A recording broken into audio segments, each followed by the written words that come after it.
get so much out of rugby, and we love this game so much, and we can really give back to the people. And there's a kid out there that really want to excel in rugby, and he wants to put in time and effort and try and understand what makes certain players special and try to do the same.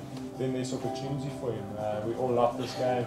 We want it to be a better game in 10 years' time. So hopefully with this little input, I can help a little kid or someone to be better one day. I've committed to the rugby site because I totally believe in it. I think it's going to be a great resource for budding rugby players around the world, coaches, people that want to find out how's the best way to go about things, and pick up some tips. So that's why I've got involved. There's a chance of contributing to that and helping rugby players and coaches around the world. I think it's great that we could do coaching videos online. I think it's the first one that I heard and seen of, and no one else is doing it. And it's good that we're doing it from a player's perspective. And you know, when you got players the likes of Shane Williams, Lee Halfpenny, and from the Southern Hemisphere, Dan Carter and Richie McCaw, it's very exciting to be amongst players like that, all for the same cause.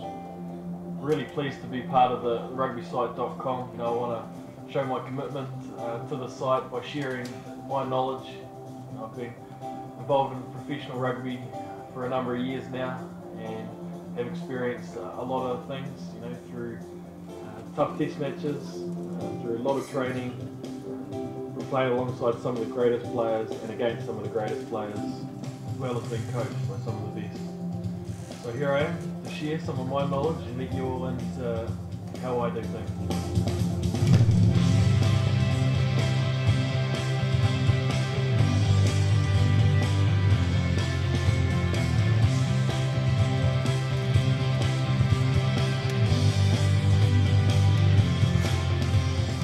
The rugby site, when I first heard of it and first had a look at it, was something that I just thought was fascinating, obviously, for a number of reasons, but largely, I think, from the people involved. I mean, people who are at the top of the world in terms of coaching and playing, I think initiated the site, so that's always of interest. And it's just the way that it approaches the game, because it could well be that you have 3 or 4 coaches from different parts of the world actually addressing the same topic, but in completely different ways. And I think for people looking in on that, that would be quite fascinating to see that actually even the top coaches in the world don't always approach the same subject in the same way, but actually they get very similar results. I push all my life, and I learn from a lot of good props. I play for Leicester in Italy, and I think I can. I hope you enjoy this video, and I hope you learn what I think is the best way to learn or to teach the scrum. I never think that people want to listen to me, but I hope they enjoy the video, and I think maybe in the when I finish my career, which will be soon because I'm quite old now, I become a coach. You never know.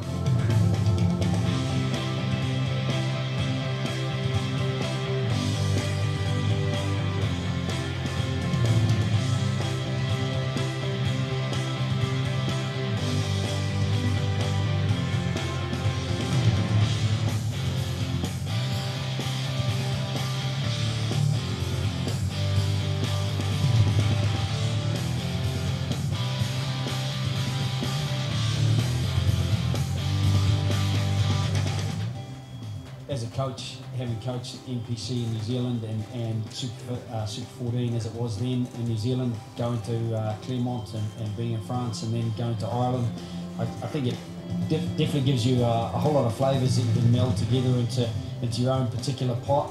For me, getting involved in rugbysite.com is just an opportunity to share a bit of experience, really. I think it's an innovative idea, and there's some really quality people who are looking to contribute, and I'm flattered to be involved.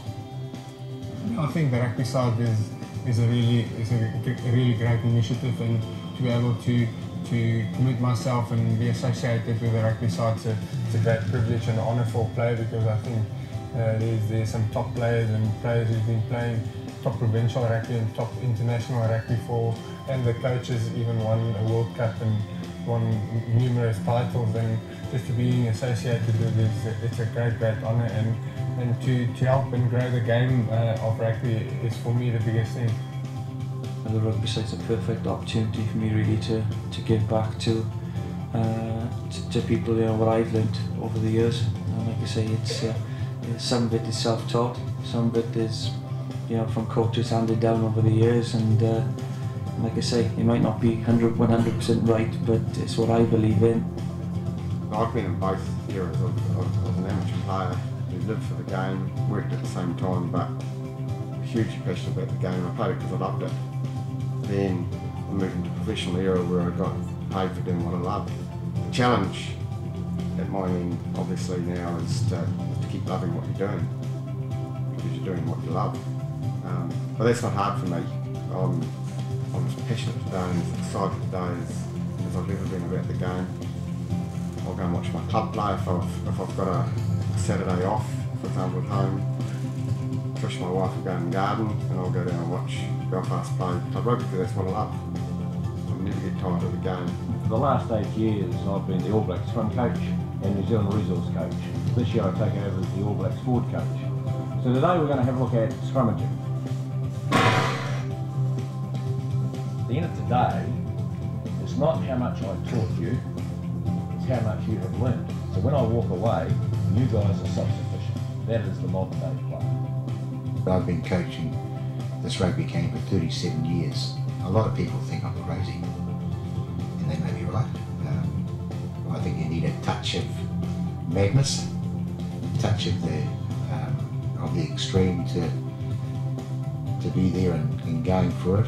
And I still are hugely stimulated and still think I'm learning and still getting better. And that may sound like an arrogant statement, but unless you're doing that, you might as well take your bags and do something else. So I'm very happy to share my ideas and my way of thinking with rugbyside.com. We all got different ways of thinking of how things should work and how it should be done. But this is how I did it, and that's how I got some success in my career. So hopefully it's for you, and hopefully you can use it in your career. It'd be quite fun actually playing against you, because you'll be giving away so many penalties and I'll be kicking all these goals, and I know your tricks so much. Yeah, well I know yours too.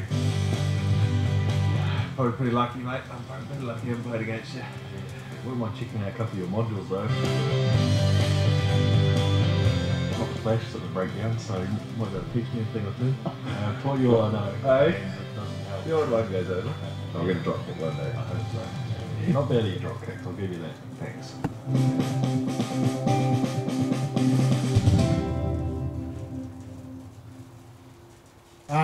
Just from me, the rugbysite.com, the reason I got involved in 1998.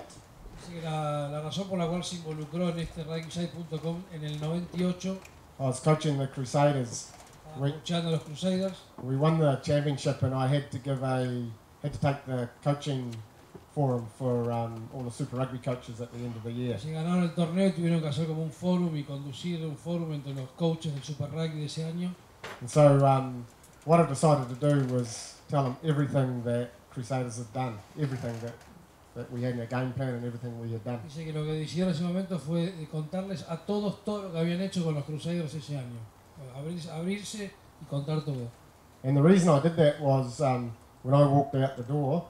Dice la razón por la cual hizo eso porque cuando él pasa por la puerta. I had to think, and I had to come up with some new ideas and some better ways of doing things. Para que cuando salga de esa puerta después de esa reunión dijera tengo que empezar a pensar cosas nuevas. Para obligarse a pensar cosas nuevas.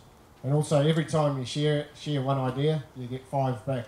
Dice que él cree que cuando vos compartís una idea, generalmente tenés 5, que te devuelven 5 ideas nuevas. So that's why I love being part of the rugby site. Before we played the Bulls this year. Dice que por eso le encanta estar ahí y dice que antes de jugar contra los Bulls, the Bulls, contra los Bulls este año. Victor Matfield's team. Victor Matfield, el equipo de Victor Matfield. We downloaded his video and I gave it to the line-out coach. Dice que bajó el video y se lo dio al coach de line-out de los Bulls. So it's a great resource. You'll get some, you get some fantastic ideas off there. Dice que está muy bueno, que hay muy buenas ideas ahí. And a lot of the best people in the world are sharing everything that they're doing. Y en esos lugares hay de los mejores entrenadores del mundo y jugadores del mundo que te comparten sus ideas. Está lo bueno. I'll stick with Ola. Hope you had a good morning looking at the defensive side of things. Wayne's been talking about how to shut down an attack. Dice, bueno, que ustedes han disfrutado la parte de defensa. Wayne les estuvo hablando un poco de cómo anular un ataque. And now we're going to maybe look at how we can expose a defense. Y ahora vamos a tratar de analizar y ver cómo podemos explotar una defensa o atacar una defensa. What we're going to do is we're going to look at some clips initially. Vamos al principio a mirar un par de clips. And just give you an indication of the type of things that we try to do with the Chiefs. And then we'll look at some key areas and then get out in the field and try a couple of those. Para ver algunas cosas de lo que están tratando de hacer con los Chiefs y que puedan ver algunas partes claves dentro del juego que quieren hacer ellos. So from an attack point of view, as a team attack point of view, these were the 4 key areas. Esas son las 4 cosas claves desde el punto de vista del ataque para ellos. So we had ruthless. Ruthless, que es nada, ser agresivo, ser no perdonar. So aggressive carry, aggressive clean out. Relentless, which was unrelenting, continuous, trying to keep applying pressure. Ser relentless un poco viene con el principio de estar todo el día metiendo presión y no dejar nunca de meter presión. Clinical, which is like we're aiming for excellence. Clinical, que es va atado de la excelencia. Un equipo clínico es un equipo que hace las cosas bien y marca puntos. And then intelligent, so we're looking to be smart, tactically sharp. Bueno, inteligencia, ser inteligente, sí, inteligente. We'll just show you a couple of clips, or 4 clips, one of each of those areas. So this is, the first one starts with ruthless. Vamos a dar un clip por cada uno de ellos. La primera es esto de ruthless, de ser extremadamente agresivo. So just look at the aggressive carry, aggressive clean out.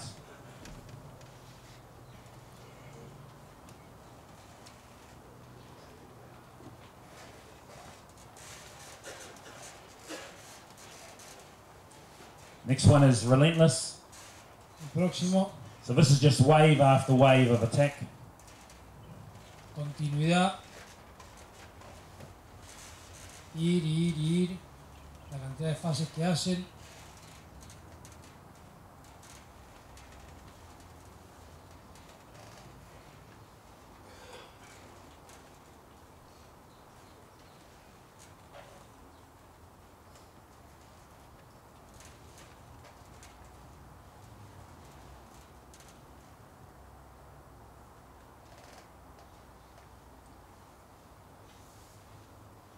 Our next one's clinical.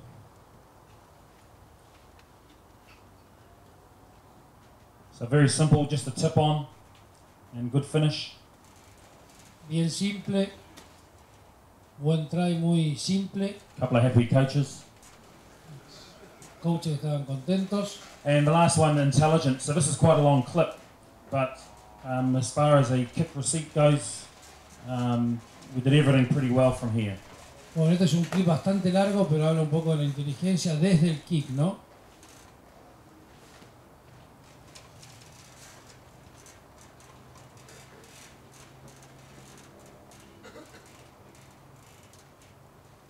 So again, intelligent, seeing space in behind. La inteligencia de ver espacio atrás, meter presión. And 5-meter scrum. Y terminar en un scrum 5. So that's a good result from a kickoff. Es un buen resultado de un kickoff.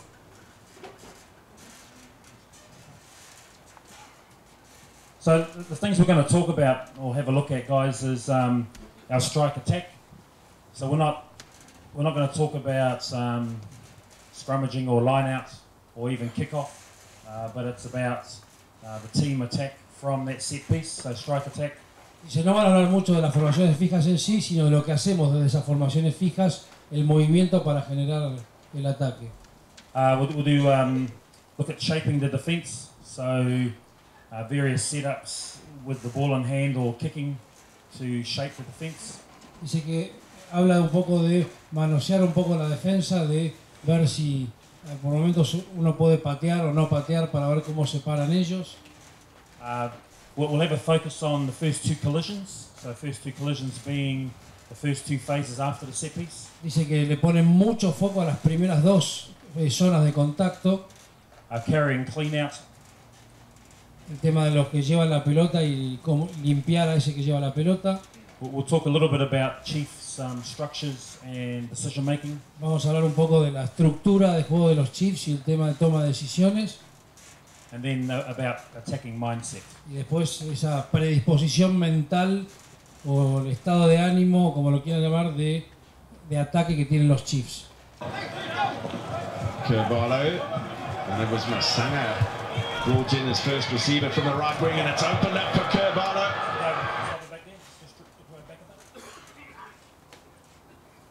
So why was there a lot of space on the inside?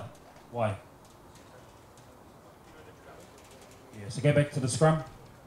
Estaba preguntando por qué después de ese rack hay tanto espacio del lado de arriba, digamos, del lado derecho. Yeah, because of the turn of the scrum. Yeah, so for us to get a good strike from here, the forwards need to understand what the backs need. Dice que para tener una buena primera fase, los forwards tienen que entender lo que necesitan los backs primero. And then the cheetahs forwards who would normally defend on their short side have been turned towards the sideline, so there's massive Los space. forwards de los cheetahs fueron metidos para el lado de la línea de touch y dejan de dar la posibilidad de defender para ese lado. Sanger brought in as first receiver from the right wing, and it's opened up for Carvalho.